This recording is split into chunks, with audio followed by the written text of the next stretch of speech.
Chapter 15, Oscillations. So, the big idea of Chapter 15 is covered in Section 15.1, Simple Harmonic Motion.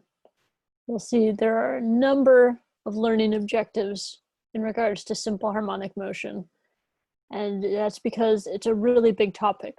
Really, all the other topics fit within simple harmonic motion. So, let's take a look at what it is. We've seen some of it in lab, so you can hold that in mind. The masses oscillating on the end of a spring are examples of simple harmonic motion. We could imagine for a moment something that's oscillating side to side.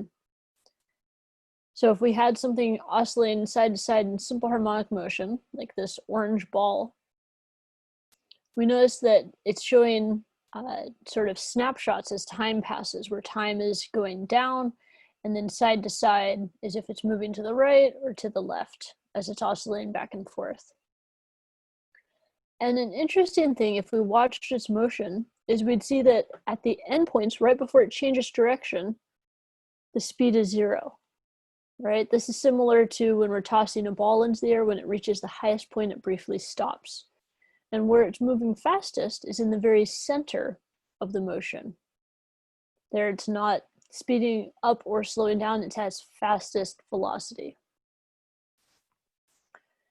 So we could rotate this picture. Instead of picturing going side by side, picture something that's oscillating up and down as time passes. So if it's going up and down as time passes, we could see that it would trace out a cosine function, depending on where you started. If you started up at some positive maximum, then yes, as time passed, it'd sweep out that cosine function. And that is going to be a really useful picture to hold. So if we look at the displacement as a function of time, we'd see that it starts at some positive max, it goes through 0, the midpoint, down to some negative max, back through 0 until we get back up to that same point. And once we reach that same point, that's called the period, one complete cycle.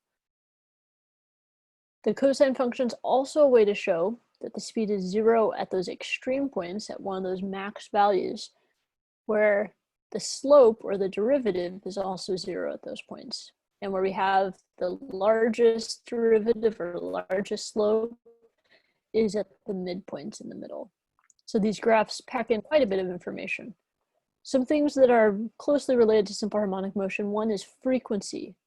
So the frequency of any oscillation is the number of times per second that it completes one full oscillation or one full cycle. It's often referred to also as cycles per second.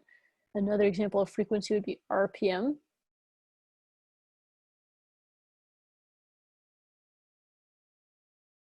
Abbreviated with a capital HZ, and that's defined as one oscillation per second. So it could be one turn per second, one cycle per second. Now the time in seconds for one full cycle is called the period. The time it takes to make one full cycle, whatever that is. And so this is the inverse of the frequency. So frequency is oscillations per second. The units of period are seconds per oscillation, which are often just written as seconds. It's time. And any motion that repeats regularly is called periodic. So simple harmonic motion is an oscillation that has periodic motion, where it regularly repeats, and the way it regularly repeats follows a sinusoidal function of time. That the displacement, x as a function of time, is equal to the max amplitude, x max, times cosine omega t plus phi. So we're going to take a closer look at this equation. So x sub m is the max distance the particle moves in either direction from its equilibrium value, either above or below. So it's just that distance. It's not the net max total distance. It's also referred to as the amplitude. Within the cosine is the argument of the cosine, and that's called the phase. So first, the constant phi or phi, whichever you prefer, both are valid, is called the phase angle or phase constant. And it's just a way to adjust for the initial conditions. So if you start at the default at a positive x max, then the phase constant is usually 0. But you can shift it to start at a different point. Now the omega here is the angular frequency. It's notice the same variable as our angular velocity, and that's because it's actually the same thing. So angular frequency, angular velocity are one and the same. Frequency is just a little more general. It doesn't imply that it's traveling in a circle, because here things don't need to be traveling in a circle. So we just call it an angular frequency instead.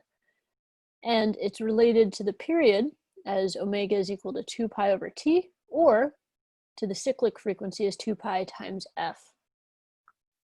So the picture here shows a breakdown of each of the variables. T is just our time. So you can plug in any given instant or time of interest and figure out what displacement you are at for that particular instant. Now, something we can do when we get a new equation like this is we can say, hey, what happens if we change certain variables? What happens if we change the amplitude? How will the graph change as a result? Well, let's take a look at that. So the first graph here in A shows a different amplitude, right? X max has changed. So in pink, the X max is now bigger, or the X of M. Pink XM has increased. And so we notice the period and the frequency are the same. It still is hitting the max or the min at the exact same instance in time, but the difference here is just that it's stretched on the vertical scale.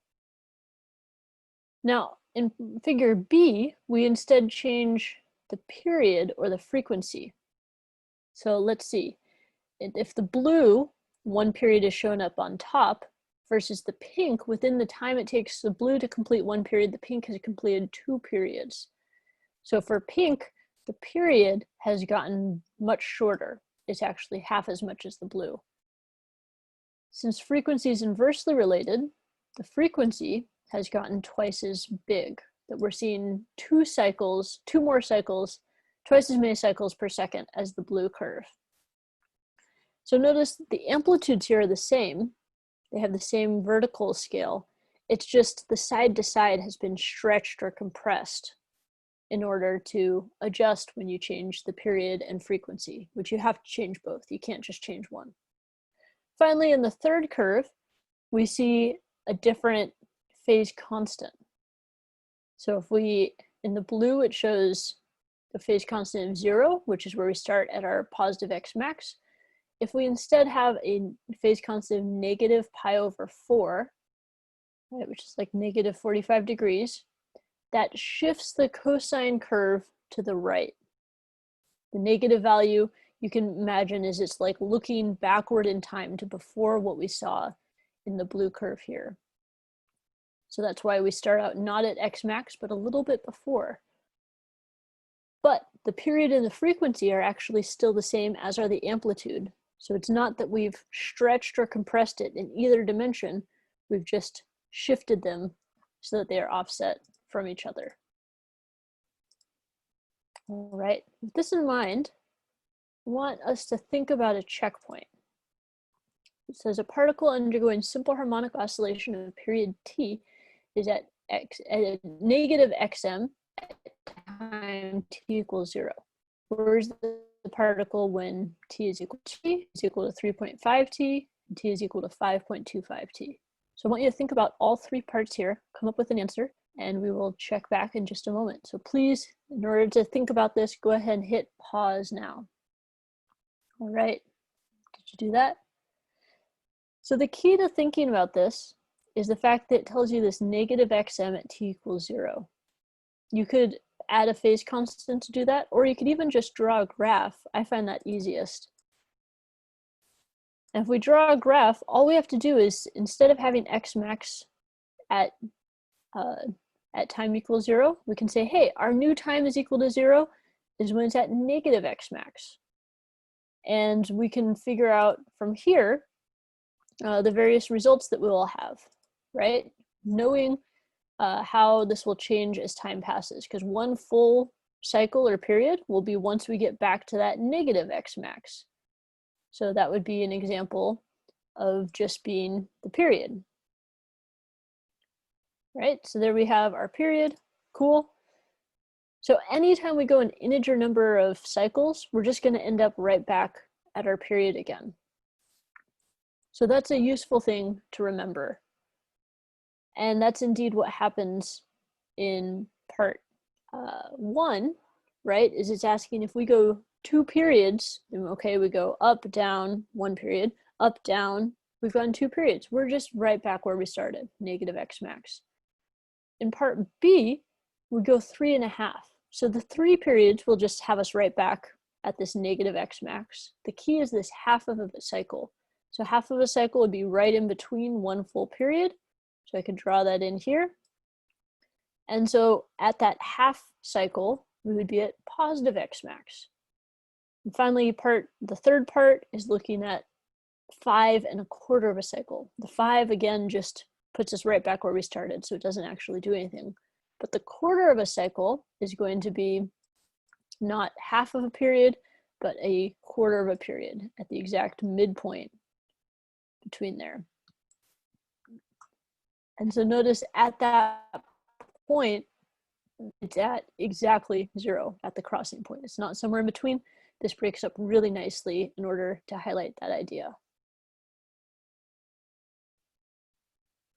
Right, so that's a pretty good point to pause, but as you have questions, please do ask.